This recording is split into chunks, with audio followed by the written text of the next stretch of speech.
Well, I made it to the top. Okay.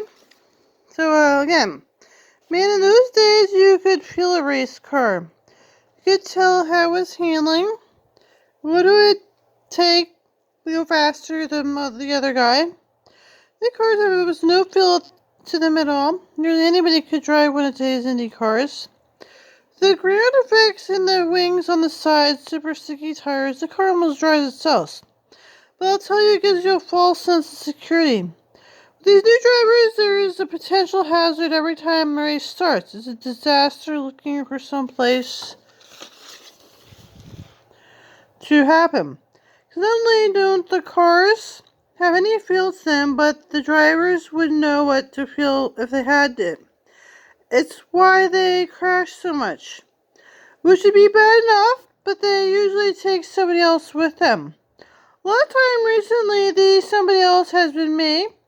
That doesn't piss me off. You're wrong. The new easy handling cars have taken most of the ability out of driving a race car. Today, you have more brave than brains, and that's a bad thing.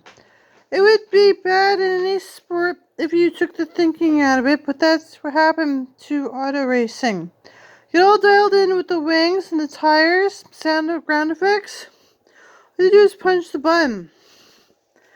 This is why you see guys sitting on the pole at the race that don't have any business in a race car, let alone being a fastest qualifier. Out there in the front pack racing, it's more dangerous today than it was when I started back in the 1950s. In those days, you had to do a lot of things on your own. The car didn't handle, you made it handle. And the only way you got to know how was to make enough mistakes until you learn. You got there by trial and error.